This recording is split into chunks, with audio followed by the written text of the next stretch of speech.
श्री स्वामी समर्थ। उद्याच्या शनिवारी तुम्हाला नक्कीच एक खुशखबरी मिळणार आहे, त्यासाठीचा हा व्हिडिओ आहे। निदान 2 मिनिटं तरी वेळ काढून हा व्हिडिओ नक्की ऐका। स्वामी तुम्हाला कसे मदत करतील तुम्हालाही कळणार नाही। फक्त तू खचू नकोस, धीर सोडू नकोस। संधी मिळेल तुलाही, लगेच हिरमुसू नकोस।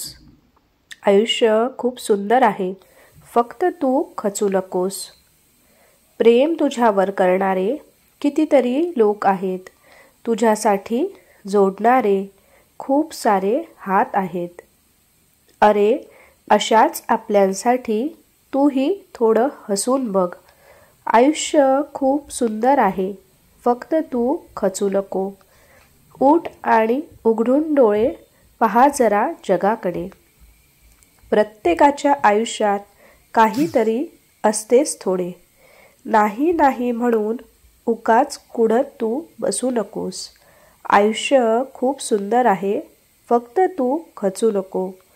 सामर्थ्य आहेत हातात जर, स्वप्ने डोळ्यात घेऊन चल। परिस्थितीशी भिडवून छाती 2 हात करत चल। विजय तुझाच असेल तेव्हा मागे वळून बघू नकोस। आयुष्य खूप सुंदर आहे, फक्त तू खचू नकोस। स्वामी म्हणतात, खचून कसं चालणार? आपण स्वतः खचून जाऊ नये। कुठलीही गोष्ट ही अशक्य नसते, शक्य आपल्याला ती करावी लागते। स्वामी समर्थ म्हणतात, नाम घेतले की संकट येणार नाहीत। पैशाचा ढीग पडेल असे नाही, परंतु पैशाने जे मिळणार नाही ते समाधान श्री स्वामी समर्थ भगवंताच्या नामस्मरणाने मिळेल। आपली सगळी धडपड समाधान मिळण्यासाठी आहे, तेव्हा कायम श्री स्वामी समर्थ, जय जय स्वामी समर्थ याचा जप अवश्य करत राहा।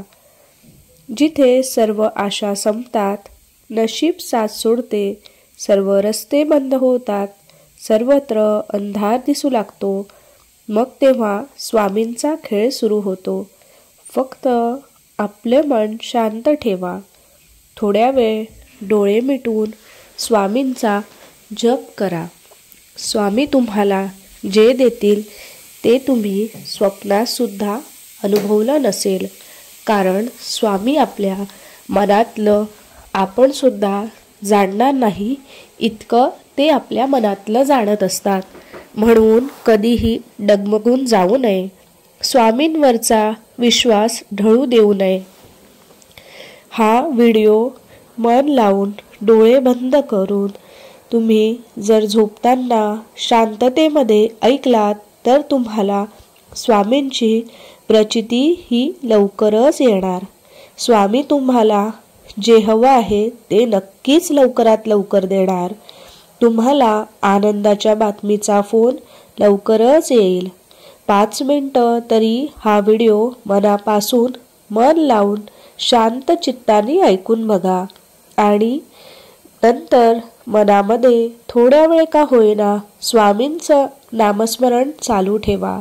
स्वामींचा फोटो आपल्या डोळ्यासमोर येऊ द्या आणि व्हिडिओ आवडल्यास एक लाईक करा आणि शेअर सुद्धा करा।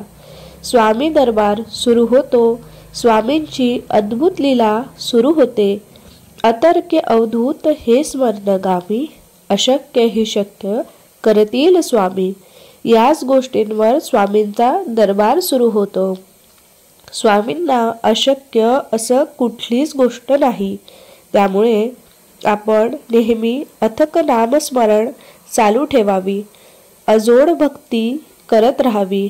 स्वामींच्या जवळी जाणारी एकमेव श्रद्धा वाट आहे, हे कायम लक्षात ठेवले पाहिजे। या वाटेवर चालले तरच स्वामींच्या सहवासाचा क्षण उमलून येतो। स्वामी आपल्याला देत असतात, पण बरेचदा आपण त्याकडे दुर्लक्ष करतो। आपल्याला लक्षात देखील येत नाही की आपले स्वामी आपल्यासोबत कायम असतात. बरेचदा ते आपला हात धरून असतात. जसं की मूल आईच्या वर अवलंबून असतं, तसं आपण सुद्धा स्वामींवर आहोत हे लक्षात ठेवावं. म्हणून जे काही आपली संकटे असतील ती इतर कोणाला न सांगता स्वामींना अवश्य सांगावी. आचार विचार ही घराची आखणी आहे. प्रेम हा घराचा पाया आहे. थोर माणसे घराच्या भिंती आहेत. सुख हे घराचे छत आहेत. म्हणून आपल्या घरातील ज्येष्ठ व्यक्तींना आपण नेहमी घराची भिंत समजावी. सुख हे घराचे छत असतं. जिव्हाळा हा घराचा कळस असतो. माणुसकी ही घराची तिजोरी असते. गोड शब्द हे घरातील धनदौलत असतात. शांतता ही घराची लक्ष्मी असते. आत्मविश्वास हा घराचा देवस्थान असतो. दुजाभाव विसरणे ही घरातील तेजस्वी समयी आहे. पैसा हा घराचा पाहुणा असतो. म्हणून स्वामी समर्थ नामजप सतत आपण चालू ठेवावे.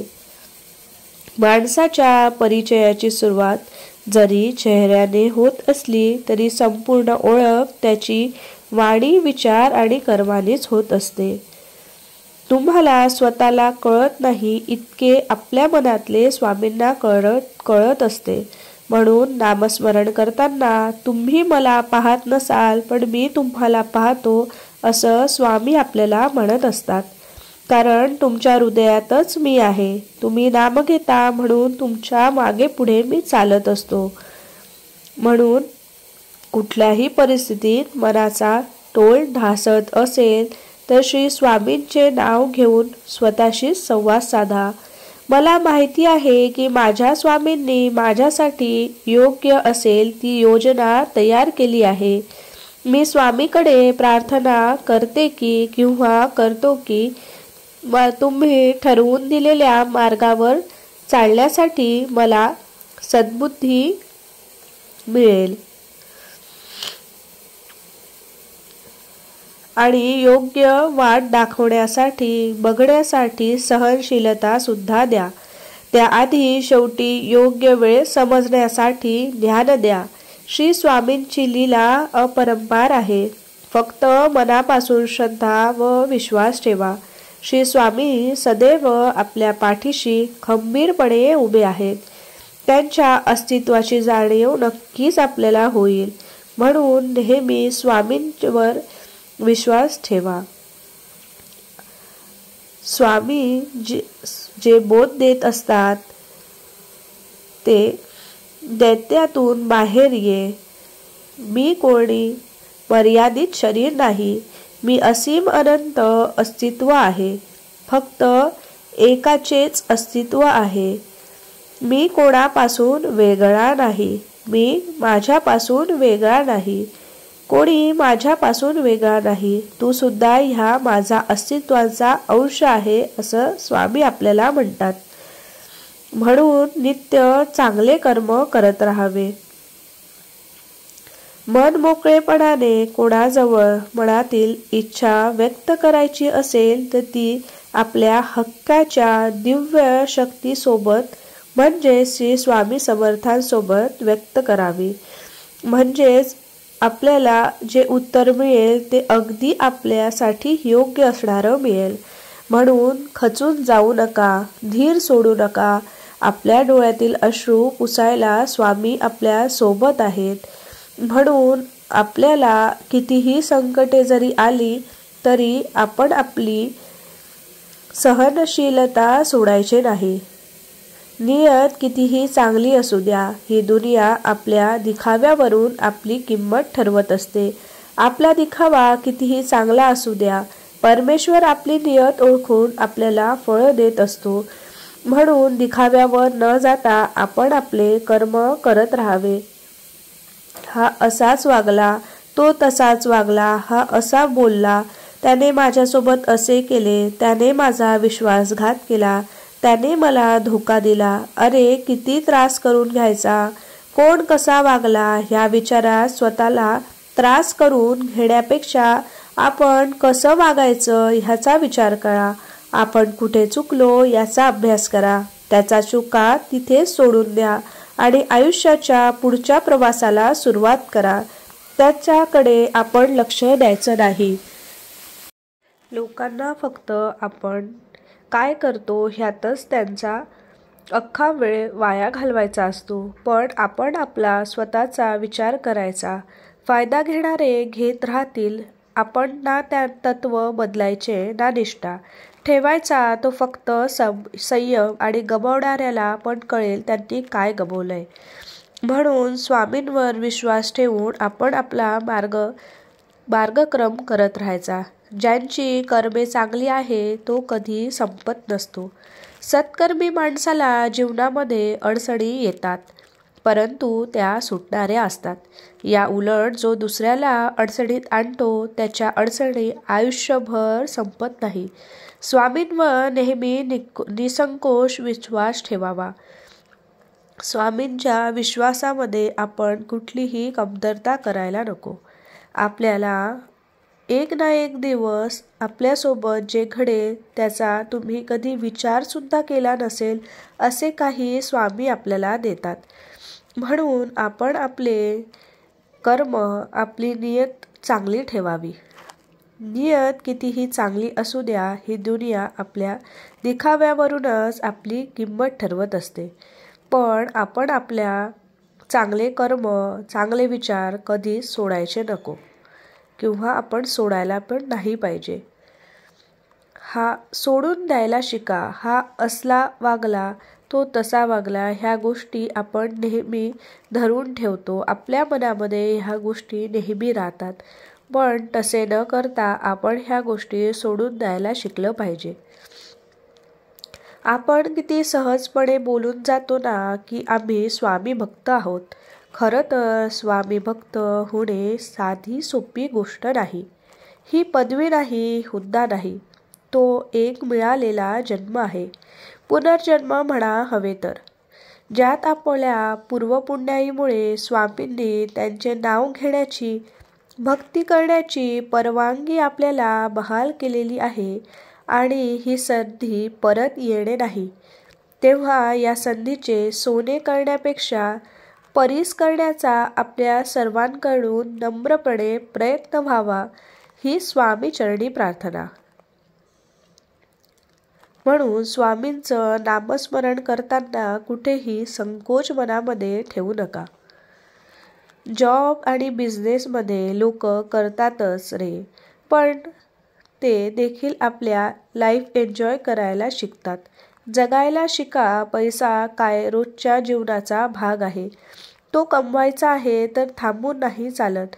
पण पैसा कमवण्यासाठी आयुष्य सोडून जगणं सोडून द्यायचं नाही. कारण काम करीत असताना सुद्धा उगाचच इतर विचार मनात येतातच ना. मग तसेच नामस्मरण करायला कोणती अडचण आहे. जगात दुसरे विचार करण्यापेक्षा भगवंताचे नाम घ्यावे, म्हणजे आपले कामं व्यवस्थित होतील आणि आपल्याला स्वामींचा आशीर्वाद कायम आपल्यासोबत प्रत्येक आपल्या निर्णयामध्ये राहील. आपला निर्णय स्वामींवर सोडायचा. आपण कधीही खचायचं नाही. स्वामी म्हणतात की भिवू नकोस, मी तुझ्या पाठीशी आहे. याचा अर्थ ज्याला कळला त्यांना स्वामींचा हात आपल्यासोबत आहे हे कळलंय. तुम्हाला स्वतःला कळत नाही हे इतके तुमच्या मनात काय चाललंय हे स्वामींना कळतं, असं स्वामी नेहमीच आपल्याला सांगत असतात. म्हणून स्वामींवर आपण आपलं सगळं आयुष्य सोपवून द्यायचं. कासवाच्या गतीनं का होईने, पण रोज थोडी थोडी प्रगती आपण करत राहावी. खूप ससे येतील आडवे, बस त्यांना हरवायची हिंमत आपण ठेवावी. जर तुम्हाला तुमची प्रगती मोजायची असेल तर नोटा मोजू नका. कधी चुकून डोळ्यात 2 अश्रू आले तर ते पुसायला किती जण येतात ते मोजा. तेव्हाच आपल्याला कळेल की आपण आपल्या आयुष्यामध्ये किती लोकांची किती संपत्ती मिळवली आहे. कारण हे जग दिखाव्याचं आहे. इथे लोकांना आपण रडलो तर आनंद मिळतो, पण आपण खचून जायचं नाही. स्वामी आपल्यासोबत कायम असतात. स्वामी म्हणतात, बाळा, तुझ्या वक्तव्यामध्ये इतका सरळ आणि तिखटपणा ठेव की चांगल्या लोकांना त्याची चव आणि वाईट लोकांना त्याचा ठसका हा लागलाच पाहिजे. बाळा, पराभवाची भीती कधीच बाळगू नकोस. हा एक मोठा विजय तुझे मागील सर्व पराभव पुसून टाकेल. तुझ्याकडे जे आहे त्याबद्दल कृतज्ञ राहा. तक्रार करणे थांबव. हे तुझे तक्रार करणे इतर सर्वांना कंटाळा देते. हे तुझ्यासाठी देखील चांगले नाही व त्यामुळे समस्येचे समाधानही होत नाही. बाळा, अडचणी कितीही येऊ दे, प्रार्थना त्याच्यापुढे कोणीही जात नाही. त्यामुळे लक्षात ठेव, वादळात दिवा लावण्याचं स्वप्न बाळ नियती मदत केल्याशिवाय राहणार नाही. तू तयार असेल तर कमेंट कर, मी तयार आहे. बाळा, तुझ्या आयुष्यात हे एक परीक्षा आहे. त्यात दुःख हा प्रश्न आहे, आनंद हे उत्तर आहे. स्वतःवर विश्वास ठेवून प्रत्येक दिवस आनंदाने जगत असेल तरी परीक्षा नक्कीच पास होशील.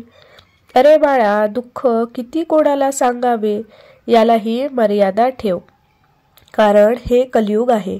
इथे एकच अडचण दुसऱ्यासाठी तमाशा बनतो.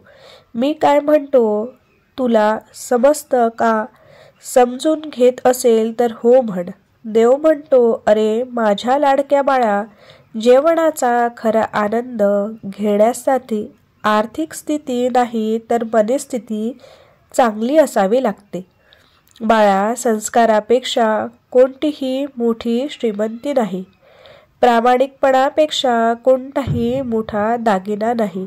तुला मी या दोन्ही गोष्टी देतो आहे. आता तू खरा भाग्यवान होणार आहेस. तू माझा बाळ आहेस. इतका मी तुझ्यासाठी करू शकतो. देव म्हणतो, माफी मागून छोटा हो, पण खोटं बोलून मोठं कधीच होऊ नको. बाळा, स्वतःचे करायचे असेल तर ते येणारे संकट अशी कर की आपल्या माणसाची नावे. बाळा, चिंता करू नको. होऊन गेलेल्या किंवा होणार असलेल्या गोष्टींची चिंता फक्त तुझा मनस्ताप वाढवते, आत्मविश्वास नाही. मी तुला नेहमी सकारात्मक शक्ती देत असतो. तुझ्या कुटुंबात समाधाने राहा. देव म्हणतो, बाळा, तुला शब्द देऊन आज निर्माण करणारच ला मी नाही, साथ देऊन विश्वास निर्माण करणे आणि तुला अधिक यशस्वी करणे ही माझे काम आहे. तू विश्वास ठेव आणि जास्तीत जास्त यशाच्या मागे धाव. माझा राजा, कधी कुणावर जास्त अवलंबून राहू नकोस, कारण चालता चालता लोक विश्वासघात करत असतात. संधी आणि सूर्योदय दोन्ही एक सम्य आहे. उशिरा जागे होणाऱ्यांच्या नशिबी दोन्ही नसतात. तुला माझा बाळ संबोधतो. सर्व चिंता माझ्यावर ठेव. मी यशाचा मार्ग मोकळा केला आहे. तू आता आनंदी जीवन जग. मी कधीही तुझ्याकडे काहीच मागितले नाही. तेव्हा तो प्रेमाने माझं नाव घेतोस तेव्हा मात्र मला खुशी होते. स्वामी भक्त हो, आपले स्वामी फक्त भक्तीचे भुकेले आहेत. तेव्हा स्वामी नामाचा गजर जयघोष करायला विसरू नका. श्री स्वामी समर्थ टाईप करायला विसरू नका. श्री स्वामी समर्थ. आज देवापुढे क्षमा याचना करावी, कारण ज्यांच्या पुण्य ठरेल. आज हा संदेश ऐकण्यासाठी तुमची निवड झालेली आहे, तेव्हा हा संदेश प्रार्थना शेवटपर्यंत नक्की ऐका. दिवसातून 2 वेळा तरी घरात लावा. तुमच्या घरातील सर्व वातावरण आनंदी तर होईलच, पण तुमचं आयुष्य एका विशिष्ट दिशेने जायला लागेल, हे तुम्ही स्वतः अनुभवाल. देव म्हणतात, बाळा, आमच्याकडे प्रार्थना करा, आमचा जप करा, आमचे नाव घ्या. यातूनच तुमच्यापर्यंत थेट आम्ही पोचतो. प्रत्यक्षरित्या दिसत नसलो तरी तुमच्यासोबत आम्ही आहोत यावर विश्वास करा. ही प्रार्थना शेवटपर्यंत ऐका. खुद्द स्वामी माऊली तुम्हाला शोभा आशीर्वाद देण्यास राजे होते. हे देवा स्वामीराया, मी पातकी आहे. पावलो पावली चुकलो आहे. मी अज्ञान आहे. मी अजाण आहे. हे देवा तुम्ही शुद्ध स्वरूप आहात. या शीतरूपाने माझा उद्धार करावा. मी आपला ऋणी आहे. हे देवा तुम्हीच माझे मायबाप, पिता, प्रांता आहात. सर्व काही तुम्हीच आहात. तुमच्या विना या पामराला कोठेही थारा नाही. मी तुमच्याशिवाय कोणालाही प्रार्थना करू शकत नाही. तुम्हीच माझा अंत आहात. मला पावर आला कोणाचा आधार असणार, फक्त तुमचाच आधार आहे. तेव्हा मला प्रेमाने आपले बाळ समजून जवळ घ्या. माझ्या सर्वस्व मी आपल्या चरणी अर्पण केले आहे.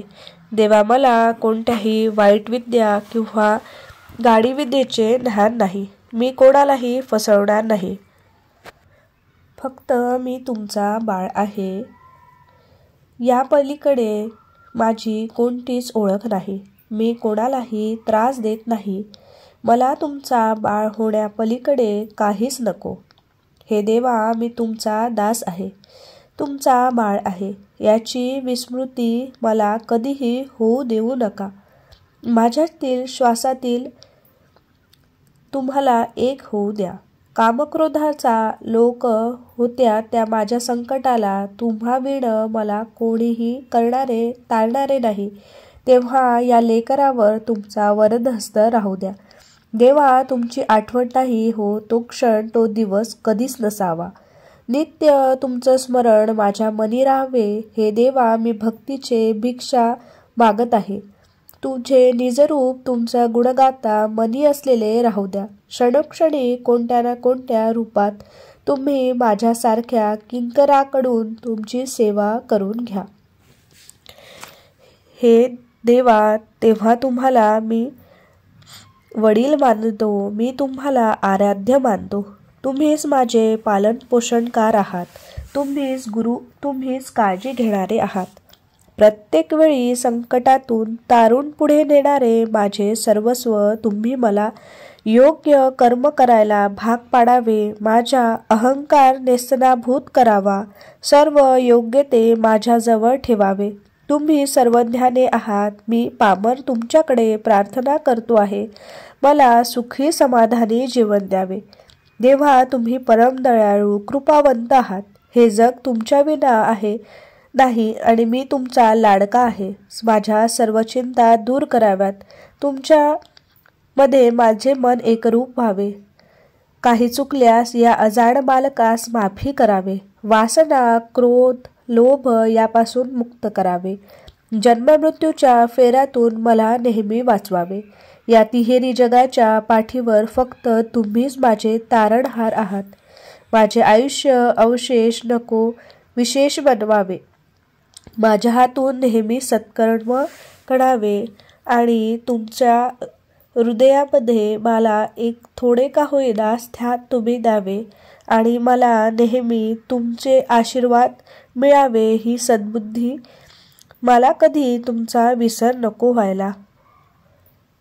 म्हणून मित्रांनो, आपल्या कमेंट बॉक्समध्ये श्री स्वामी समर्थ टाईप करायला विसरू नका. आता मी तुम्हाला अलौकिक जीवनाची महती सांगणारा दिव्य ग्रंथ आज आपण श्रवण करणार आहोत. तो तुम्ही नित्यनेमाने दररोज श्रवण करा. तुमच्या जीवनातील सर्व अडचणी, समस्या सर्व दूर होऊन तुमच्या आयुष्यात नक्की सुख, समृद्धी, ऐश्वर येईल. स्वामींच्या आशीर्वादाने तुमचे जीवन आनंदमय होईल. त्यामुळे स्वामींची महती सांगणारा हा दिव्य ग्रंथ रोज ऐकायला विसरू नका. बघा तुमच्या आयुष्यात कसे बदल घडून येतील. श्रद्धा आणि विश्वास ही भक्तीची दोन रूपे आहेत. किंबहुना आपण म्हणू शकतो की भक्तीमध्ये श्रद्धा आणि विश्वास हे दोन रंग मिसळलेले आहे. श्रीकृष्ण आणि राधा यांचा दाखला देऊन काही जण म्हणतील, श्रद्धा प्रेम हे भक्तीचाच अंग आहे. भक्तीमध्ये असतीला अजिबात स्थान नाही आणि अहंकाराला तर नाहीच नाही. भक्ती म्हणजे त्याग, समर्पण. भक्ती म्हणजे शक्ती जी अवघड परिस्थितीमधून सुद्धा भक्तांना तारून नेते. परंतु भक्ती, श्रद्धा, विश्वास, अंधश्रद्धा, अंधविश्वास याच्यातील सीमारेषा अतिशय पुसट आहे. श्रद्धा केव्हा अंधश्रद्धेत बदलून जाते हे लक्षात येत नाही. श्री स्वामी समर्थांनी आपल्या भक्तांना मार्गदर्शन करताना नेमक्या अशाच अंधश्रद्धेवर, अंधविश्वासावर, अंधरूढींवर प्रहार केलेला आहे. कलियुगात चमत्काराशिवाय नमस्कार नाही हे जाणून त्यांनी रंगला गांजल्या भक्तांसाठी चमत्कार केलेच, पण त्यांचा भार प्रामुख्याने राहिला समाज प्रबोधनावर, समाज सुधारणे व देवाला प्रसन्न करून घेण्यासाठी कोंबड्यांचा बळी देणे त्यांना नामंजूर होते. त्यांचा परमभक्त चोळप्पा घरात घुबड शिरले म्हणून घर सोडायला निघाला. अशा अंधश्रद्धेचा त्याग करायचा त्यांनी चोळप्पाला सांगितले होते.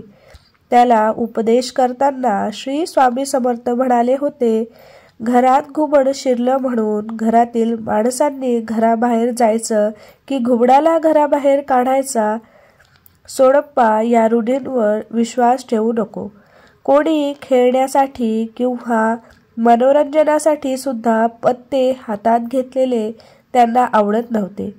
ते म्हणायचे, गेलेले आयुष्य फुकट केले पासून अज्ञानी गोरगरिबांच्या भावभावनांना हात घालणाऱ्यांना त्यांनी सदैव अधिकार केला आहे.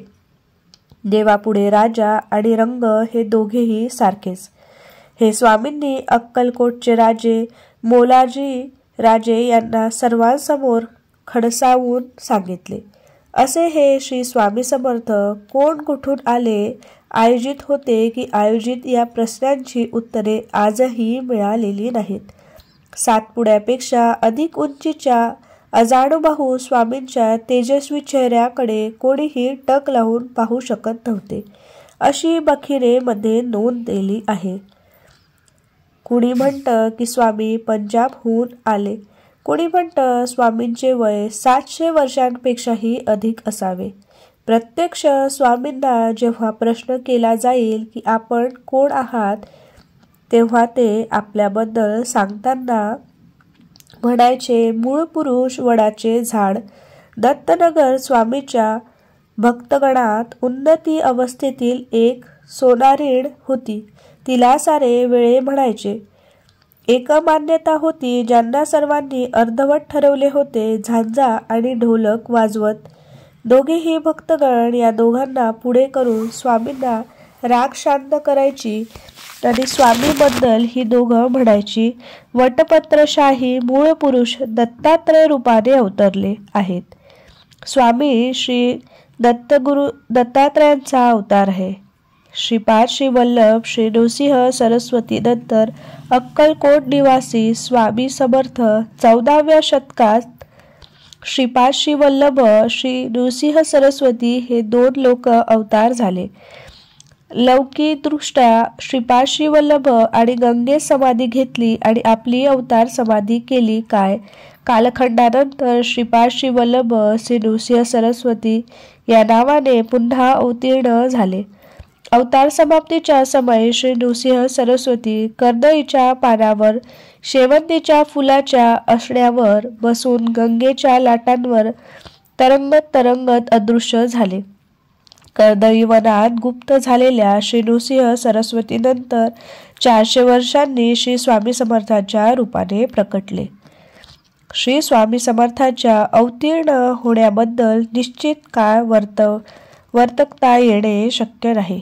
कर्दळी वनात श्री नृसिंह सरस्वती वर्षानुवर्षे शतके समाधी अवस्थेत होते. या प्रदीर्घ कालखंडात त्यांच्या अंगावर वारूळ निर्माण झाले होते. 30,400 वर्षाच्या तपश्चर्येनंतर आता समाधी अवस्थेतून बाहेर येण्याचा जणू मुहूर्ताची वाट पाहत होते. घटिकापणे भरत आली होती आणि अवतार घेण्याची वेळ जवळ आली होती. प्रकटीकरणाचा निमित्त झाला होता. एक लाकूडतोड्याने लाकडी तोडण्यासाठी म्हणून जी कुऱ्हाड चालली ती वारुळावरच बसली. घाव थेट आतमध्ये समाधी अवस्थेत बसलेल्या नृसिंह सरस्वतींच्या मांडीवर झाला आणि शतके समाधीत बसलेले श्री नृसिंह सरस्वतींची समाधी भंगली. ते वारुळातून बाहेर आले आणि सूर्यासारखा तेजस्वी दिव्य भाऊ असलेला त्या अलौकिक तपस्व्याला पाहून लाकूड तोड्या भारावून गेला. वारंवार त्या तपस्विनीची क्षमा मागू लागला. वारुळात बाहेर आलेल्या ह्या तपस्वी म्हणजेच अनंत कोटी ब्रह्मांड नायक राजाधिराज योगीराज श्री स्वामी समर्थ महाराज होय. श्री नृसिंह सरस्वती श्री स्वामी समर्थ आहे हे समजण्यास प्रमाण आहे. ज्यांना समजले त्यांनाच ते समजले. कारण स्वामी समर्थ केव्हा केव्हा स्वतःचा परिचय नृसिंह भाग म्हणून करून देत होते. केव्हा केव्हा श्री स्वामी समर्थ भक्तगणाला स्वतःबद्दल बोलताना महती देत होते. त्यावरूनच मागावा घेतला असता कळून येते की स्वामी समर्थ कर्दळीवनात प्रकट झाले. त्यानंतर संपूर्ण भारतभर त्यांचा संचार झाला. कलकत्त्यात त्यांचा निवास होता. बंगाल पायाखाली घालताना त्यांनी कालीमातेचे दर्शन घेतले. नंतर गंगा तटकाने फिरत फिरत हरिद्वार केदारेश्वर पाहिले. त्यानंतर स्वामी गोदावरी येथे आले. गोदावरीच्या पवित्र पानास्थान करून पायांना विश्रांती न देता ते दक्षिण हैदराबाद पोचले. स्वामीच्या यात्रेत स्वामींनी काही ठिकाणी मठ स्थापन केल्याचे उल्लेख देखील आहेत. स्वामींच्या या समयी चंचल भारतीय नावाने प्रसिद्ध होते. स्वामी त्यानंतर रामेश्वरास गेले. तेथून उडप्पा क्षेत्रात जाऊन पंढरपुरास आले. पंढरपूर बेगमपूर वारीत करत स्वामी मंगलवेढ्यास आले. मंगलवेढ्यातून स्वामी सोलापूर आणि नंतर अक्कलकोट येथे आले. अक्कलकोट हे त्यांनी आपले निवासस्थान केले. स्वामी अक्कलकोट म्हणून प्रसिद्ध झाले. बोला श्री स्वामी समर्थ महाराज की जय. अक्कलकोट हे स्वामींनी आपले कार्यक्षेत्र निश्चित केले आणि अल्पावधीतच त्यांची कीर्ती हिंदुस्थानावर पसरली. अक्कलकोट हे तीर्थक्षेत्र गोरगरिबी पीडित अडाणी अज्ञानी शोभीस अशा सर्वांनी स्वामीजींना मातेच्या प्रेमाने आपल्या पंखाखाली घेतली. पण असे करताना त्यांनी हे सुद्धा दर्शवून दिले की कर्माचे भोग प्रत्येकालाच भोगावे लागतात. शारीरिक व्याधी कोणालाही चुकवता येत नाहीत. भक्तीचा प्रसार करीताच त्यांनी देशातून आलेल्या आपल्या भक्तांना मार्गदर्शन केले. आपापल्या विभागाचा विकास करण्याचा आदेश त्यांना दिला. आपल्या भक्तांना दिला. मत बांधा मताधिपती होऊन लोका हा संदेश होता. मला भेटण्यासाठी अक्कलकोटला येण्याची जरुरी नाही. मी तुमच्या बरोबरच आहे. निव्वळ माझे नामस्मरण करा. मी तुम्हाला तुमच्या अंतःकरणात दिसून येईल. स्वामींचे असे सांगणे भक्तांना पटले होते. भक्तांना प्रत्यय आले होते आणि आजही येत आहेत. स्वामींचे कादंब श्री स्वामी समर्थ. स्वामी महाराज म्हणतात, आज तुम्हाला सांगत आहे माझ्या बाळा, हा संदेश शेवटपर्यंत ऐक. आई तुझे दुःख चिंता वेदना वाऱ्यासारखे पळून जातील. येणाऱ्या आठवड्यामध्ये तुझी प्रार्थना पूर्ण होणार आहे. तुझी आयुष्य सुख समृद्धी ऐश्वर्याने भरून जाणार आहे. ज्या गोष्टीसाठी तू एवढे दिवस तरसत होतास वाट पाहत होतास ती येणाऱ्या आठवड्यामध्ये पूर्ण होणार आहे. माझ्यावर विश्वास ठेव. स्वामींचा हा आशीर्वाद प्राप्त करण्यासाठी आत्ताच आपल्या व्हिडिओला लाईक करा आणि श्री स्वामी समर्थ महाराज की जय असं टाईप अवश्य करा आणि चॅनलला सबस्क्राईब करायला नसेल तर अवश्य सबस्क्राईब जरूर करा. नेहमी तत्पर रहा. बेसावध आयुष्य जगू नका. माणसाचा छोटा दुःख जगाच्या मोठ्या दुःखात मिसळून गेलं की त्याला सुखाची चव येते. आयुष्यात चुकीची व्यक्ती आपल्याला योग्य धडा शिकवते. तेव्हा जीवन जगण्याची पद्धत कळते. जो दुसऱ्यांना आधार देतो त्याला कोणीच आधार देत नाही. अशांनी नेहमी लक्षात ठेवायचे, ज्यांचे कोणी नाही त्यांचे स्वामी आहेत. मग कुणाची काय गरज आहे. आरशाचा प्रवास इतका सावकाश असतो की दारिद्र्य त्यास ताबडतोब गाठते. आरशात आरंभी सुख वाटते, पण ज्याच्या शेवटी नेहमी दुःखाचाच होतो. म्हणून स्वामी नेहमी म्हणायचे, प्रगती साधायची असेल तर मनुष्याने एका जागी बसून राहता कामा नाही. प्रवाही असावी, पुढे जात राहावे. कृतिशून्य माणसे त्यांना आवडत नसायची. आळस हा माणसाचा शत्रू आहे. मनुष्याने उद्योगी राहावे हेच त्यांचे म्हणणे होते. कधी कधी अपमान सहन केल्याने कमीपणा होत नाही किंवा येत नाही. उलट आपले सामर्थ्य वाढते. आपण ते वाढवलेच पाहिजे. अपमान करणाऱ्या व्यक्तीला आपले सामर्थ्य वाढवून स्वतःला सिद्ध करून दाखवायचे आणि मग हेच त्यांचे उत्तर असेल. आणि मग तीच व्यक्ती त्याचा मान वाढवण्याची तुमचं मोठेपणा सांगेल, तुमच्या नावाचा उपयोग करून घेईल. केवळ योगायोग असे काहीही नाही. जीवनातील प्रत्येक घटनेचा अर्थ असतो. चांगल्या जीवनाचे रहस्य मजा करण्यात नसून अनुभवातून शिकण्यात आहे. लक्षात ठेवा, आयुष्यात कुठलीच गोष्ट कायमची आपली नसते. माणसाला बोलायला शिकण्यास किमान 2 वर्षे लागतात, पण काय बोलावे हे शिकण्यास पूर्ण आयुष्य निघून जाते. जर का तुम्ही सहमत असाल तर आत्ताच आपल्या व्हिडिओला लाईक करा आणि शेअर जरूर करा. भाग्यवंत ठराल जर तुम्ही हा व्हिडिओ शेअर कराल. जीवनात काही मिळवायचे असेल तर वाकायला शिका.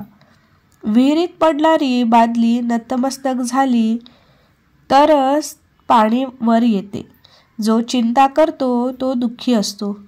जो स्वामींचे चिंतन करतो तो सुखी असतो. आता तुम्ही ठरवा, तुम्हाला आयुष्यात चिंता करून स्वतःच्या आयुष्याची वाट लावायची आहे की चिंतन करून संकटमुक्त व्हायचे आहे. संकटमुक्त होऊन आयुष्याचे सार्थक करायचे असल्यास आयुष्यात गर्व करू नका, कारण नशीब बदलत राहतं. आरसा तोच राहतो, फक्त चित्र बदलत राहते. तुम्हाला स्वतःला सुधारावे लागेल. इतर फक्त तुम्हाला मार्ग दाखवू शकतात.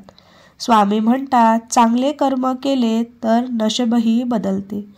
हेतू चांगला असेल तर मथुरा काशी घरीच असते. स्वामी म्हणतात, तुम्ही मला कुठे शोधाल? जर तुम्हाला आपल्या हृदयात व जिवंत प्राण्यात दिसत नसेल तर मी तुम्हाला कुठेही भेटणार नाही. ज्यांचे स्वामींवर नितांत श्रद्धा आणि भक्ती विश्वास असेल तर आत्ताच आपल्या चॅनलला सबस्क्राईब जरूर करा. आणि स्वामींवर खूप विश्वास असेल तर टाईप करा, स्वामींचा आशीर्वाद तुम्हाला नक्कीच प्राप्त होईल.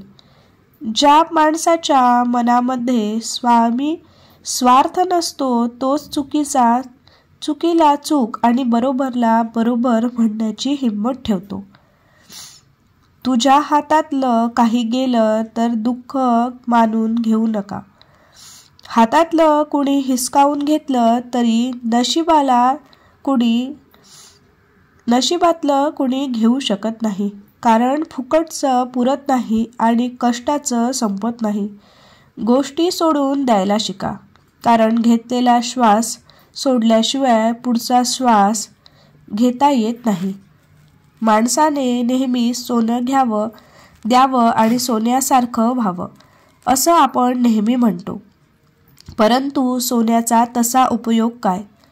तिजोरीपुरतं आणि शोभेपुरतं किंवा एखादी गरज भागवण्यापुरतं बस एवढंच ना. परंतु मला असं वाटतं, माणसाने आयुष्यात काही व्हायचं असेल तर परीस व्हावं. जेथे जावं तिथे सोनं करून यावं. तुम्ही कितीही हुशार असाल, पण माणसाशी कसं वागायचं हे जर तुम्हाला माहिती नसेल तर मग तुमच्या हुशारीचा काहीही उपयोग नाही. इतरांना तुम्ही कितीही प्रयत्न केले तरी बदलू शकत नाही, याची गॅरंटी नाही. तुम्हाला जर आयुष्यामध्ये आनंदी राहायचे असेल तर तुम्ही तीच वेळ स्वतःला बदलण्यामध्ये घालवा.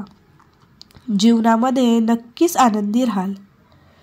काहीही नाती निभवताना समोरच्या मनातील आपली जागा ठाऊक असणे गरजेचे असते. विनाकारण भाऊ कोण्यास काही अर्थ नसतो, कारण आपण ते नाते फुलवत राहतो आणि समोरचा मात्र आपल्याला आयुष्यभर झुलवत राहतो. काही गोष्टी ज्याला समजतात त्याला सांगणे योग्य आणि त्याला नाही समजत त्यांना टाळण्यास नेहमी योग्य. हा संदेश शेवटपर्यंत पाहिल्याबद्दल धन्यवाद. श्री स्वामी समर्थ. जय जय स्वामी समर्थ.